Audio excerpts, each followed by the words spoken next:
जय हिंद। पिछले 3-4 दिनों से एक मुद्दा जो कि इंटरनेशनल लेवल पे बड़ी चर्चा में बना हुआ है वो है परिवहन मंत्रालय के अंतर्गत आने वाली जो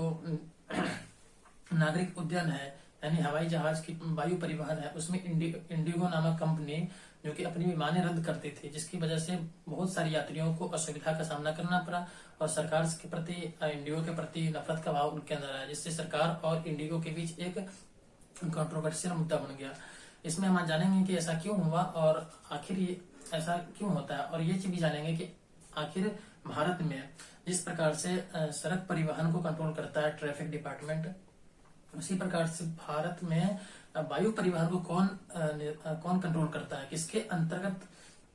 वायु परिवहन आता है, और वायु परिवहन में होने वाली उसके संबंधित नीति बनाने का काम, उसको कंट्रोल करने का, उसका प्रशासन के संबंधित देखरेख, सुरक्षा आखिर कौन करता है, इस सारे मुद्दे को आज हम विस्तार से समझेंगे। अगर भारत के अंदर वायु परिवहन की बात करें तो वायु परिवहन के लिए एक मिनिस्ट्री का गठन किया गया है, civil aviation ministry of civil aviation, यानी नागरिक उड्डयन मंत्रालय। जिस प्रकार से होम मिनिस्टर है, फाइनेंस मिनिस्ट्री है, उसी प्रकार से एक वायु परिवहन के लिए अलग से मिनिस्टर बनाया गया है, मंत्रालय बनाया गया है, जिसको हम बोलते हैं नागरिक उड्डयन मंत्रालय या मिनिस्ट्री ऑफ सिविल एविएशन। वो सरकारी मंत्रालय हो गया। तो मंत्रालय का काम होता है अपने विभाग में, अपने डिपार्टमेंट में या अपने क्षेत्र में कानून नीति निर्माण करना। तो उसी के तहत भारत में भी सिविल एविएशन मंत्रालय के तहत कानून बनाया गया है, लेकिन स्वतंत्रता के बाद गठन किया गया था ये मंत्रालय भारत के। लेकिन स्वतंत्रता से पहले से हमारे यहाँ वायु परिवहन का संचालन हो रहा है, और उसके लिए अंग्रेजों के समय 1934 में ही एक अधिनियम बनाया गया था, एयरक्राफ्ट अधिनियम 1934। एयरक्राफ्ट अधिनियम 1934 2020 तक उसी अधिनियम के तहत वायु परिवहन संचालित हो रहा था, लेकिन 2020 में उस अधिनियम को संशोधित करके एयरक्राफ्ट संशोधन अधिनियम 2020 लाया गया, और फिर 1934 वाले अधिनियम को बिल्कुल रद्द करके एक नया अधिनियम अगेन 2024 में लाया गया, जो 1 जनवरी 2025 से लागू है वर्तमान में। तो एयरक्राफ्ट अधिनियम 2020 के तहत 3 संस्था का गठन किया गया। एयरक्राफ्ट संशोधन अधिनियम 2020 के तहत 3 संस्था का गठन किया गया, ऑर्गेनाइजेशन का गठन किया गया है, AAIB और BCAS। DGCA का मतलब होता है director general of civil aviation, और AAIB का मतलब होता है एयरक्राफ्ट एक्सीडेंट इन्वेस्टिगेशन ब्यूरो, और BCAS का मतलब होता है bureau of civil aviation security. ये तीनों संस्थाएं स्वतंत्र और इस अधिनियम के तहत गठित एक वैधानिक संस्था है, जिसकी हम चर्चा करेंगे क्या कार्य इसके हैं और किस प्रकार से वायु परिवहन को कंट्रोल करता है। वायु परिवहन को कंट्रोल की बात करते हैं तो DGCA मुख्य संचालक संस्था है वायु परिवहन के, जो अधिकांश कार्य DGCA के माध्यम से होते हैं। DGCA के कार्यों में क्या हम देखें तो पहला कार्य होता है कि किसी भी, जैसे हम कोई गाड़ी खरीदते हैं, चाहे 2 चक्के, 4 चक्का, 6 चक्के, तो उसके लिए हमें क्या करना पड़ता है, उसके लिए कई सारे प्रावधान है। जैसे हम उसके लिए लाइसेंस बनवाते हैं, सरकार से प्रमाण पत्र बनवाते हैं, उसको प्रदूषण जांच करवाना, बाकी तमाम सारी चीजें उसकी सरकार से हमें उसके लिए प्रमाण पत्र लेना पड़ता है। उसी प्रकार से अगर हमें एयरक्राफ्ट के व्यापार ये करना है, संचालन करना है वायु परिवहन में, तो हवाई जहाज के लिए भी लाइसेंस, परमिट, उसके रख रखाव, उसके निर्माण के लिए कई सारी चीजें सरकार से लाइसेंस लेना पड़ता है। तो वो लाइसेंस DGCA ही देता है। DGCA के तहत लाइसेंस और प्रमाणन दिया जाता है किसका, हवाई जहाज का। कोई कंपनी अगर कहीं से हवाई जहाज लेकर आता है तो उसका प्रॉपर एक नंबर प्लेट, उसका लाइसेंस, उसको पायलट बोलते हैं, पायलट को भी लाइसेंस दिया जाता है, पायलट की योग्यता क्या उसकी योग्यता है, इसका निर्धारण, उसके बाद हवाई जहाज की रख रखाव की जो मानक होते हैं, अंतर्राष्ट्रीय स्तर के मानक, उसको निर्धारित करने का काम DGCA जो संस्था है उसके द्वारा किया जाता है। दूसरा निरीक्षण, निगरानी और सुरक्षा। निरीक्षण का मतलब कोई कंपनी आया, तो कोई कंपनी जैसे इंडिगो है, तो इंडिगो के अंदर कितने एयरक्राफ्ट है, कितने हवाई जहाज है, उसके अकॉर्डिंग कितने कर्मचारी है, कितने पायलट है, ये सारे निरीक्षण करना। जो हवाई जहाज चल रहा है उसकी जो टेक्नोलॉजी है या साइबर सुरक्षा संबंधी जितने भी प्रॉब्लम हो सकती है, जो नागरिक को हो सकता है भविष्य में, तो उसकी सुरक्षा की जिम्मेदारी, उसकी मानक को निर्धारित करना, निगरानी करना, कोई कंपनी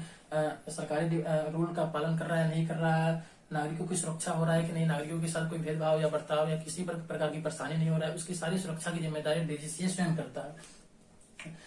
तो इसे डीजीसीए स्वयं करता है। यही मुद्दा अभी बना हुआ है कि जो पायलट है या फिर उस इंडिगो के अंदर या फिर कोई भी किसी भी कंपनी के अंदर जो कर्मचारी कार्य कर रहे हैं, उसके लिए सरकार ने अभी कानून लाया था कुछ दिन पहले कि कोई भी कंपनी, कोई भी सिविल एविएशन में कोई कंपनी कार्य कर रहा है, जैसे एयर इंडिया हो गया, इंडिगो हो गया, ऐसे कई सारी अनेक कंपनियां हैं, तो उसके लिए भी एक कानून लाया था अभी सरकार ने कि कोई भी कंपनी जो पायलट होगा, पायलट को आप कितने घंटे कार्य करने की अनुमति देंगे, उसके बाद आप उसको आराम करने के लिए उसके समय दिया जाएगा।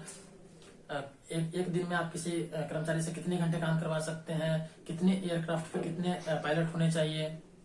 ये सारी रूल, कस्टमर्स के लिए क्या रूल होने चाहिए, इस सारे रूल इस अधिनियम में लाया गया था। लेकिन इंडिगो कम से कम कर्मचारियों, कम से कम पायलट के माध्यम से अधिक कार्य कराने के लिए जाए जाते थे, और उसके अंदर आवश्यकता से बहुत कम पायलट होता था, जिसकी वजह से पायलट की ओर से एक शिकायत होता था कि उसे आवश्यकता से अधिक समय काम करना पड़ता है। इससे सिक्योरिटी को लेकर के एक चिंता बना हुआ था, इसीलिए सरकार ने इसे नियंत्रित करने की कोशिश किया। लेकिन इंडिगो ने यहाँ पे अपना गेम खेला और क्या कि वो उस अधिनियम को न मानते हुए सारी फ्लाइटें रद्द कर दी, फ्लाइट रद्द कर दी, जिससे नागरिकों को मास लेवल पे परेशानियों का सामना करना पड़ा। तो अब यहाँ पे सरकार उसको खुपचे में ले लिया इंडिगो को कि बेटा तुम अब आ जाओ मेरे खुपचे में। और ऐसा इसलिए कि पहली तो आपके पास प्रॉपर जितने कर्मचारी पायलट होने चाहिए वो तो नहीं है। दूसरा, आप बिना सूचना दिए, बिना किसी कारणवश आप फ्लाइट रद्द कर रहे हो, तो इसके लिए आपको पेनल्टी देना पड़ेगा। इंडिगो पेनल्टी ठोक दिया गया। उसके बाद ये भी कहा गया कि जो भी नागरिक, जो कस्टमर्स था, जो उसने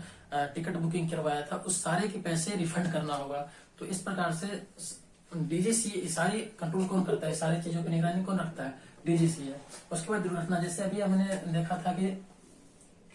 अहमदाबाद में एक प्लेन क्रैश हुआ था, तो उस दुर्घटना की जांच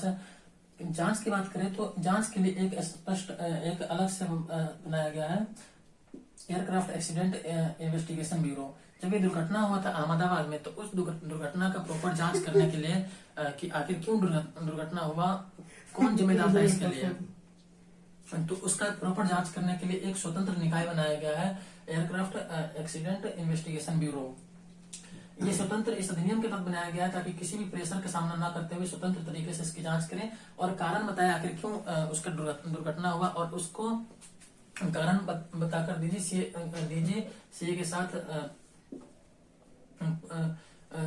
उसकी समस्या का साझा करके और भविष्य में ऐसी दुर्घटना न हो उसके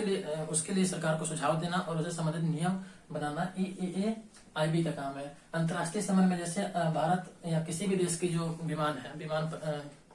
यात्रा ये अंतर्राष्ट्रीय स्तर पे लगभग अधिकांश देशों के साथ होता है। तो किसी और देश के जब एयरपोर्ट भी हमारा विमान उतरेगा या वहां से कोई विमान हमारे यहाँ आता है, तो उसके साथ कोऑर्डिनेट करने का काम कौन करेगा, तो उसके लिए मुख्य जो संस्था है वो डीजीसीए है। अंतर्राष्ट्रीय संस्था या अंतर्राष्ट्रीय कंपनियों के साथ जो समन्वय करता है उसका वो भी काम डीजीसीए के अंतर्गत आता है। कंपनियों पर नियंत्रण जो अभी मुद्दा हुआ था उस पर कौन नियंत्रित करेगा, तो वो भी डीजीसीए का काम है। और ये जो बच गया bureau of civil aviation system security, इस सुरक्षा के लिए, जैसे अभी दिल्ली में कुछ दिन पहले एक और साइबर सिक्योरिटी का मामला आया था, जिसमें इंडिगो की कई सारी फ्लाइटें की जो रास्ता था उसको मतलब हैक कर लिया गया था, और समय उसको जो डेटा मिल रहा था कितने ऊंचाई पे है, कब उसको लैंड करना है, सारी डेटा गलत दी जा रही थी किसी साइबर अपराधी की ओर से। तो उस सारी सिक्योरिटी की जांच करने के लिए एक स्वतंत्र संस्था का गठन किया गया है BCAS, ताकि किसी भी विमान को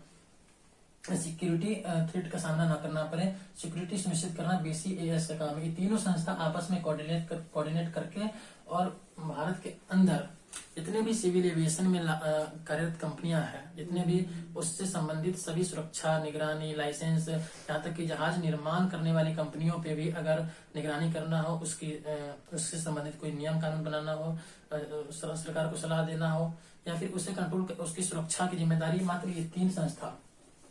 DGCA, AIB और BCAS मिलकर करती है। और इस प्रकार से भारत में वायु परिवहन के क्षेत्र में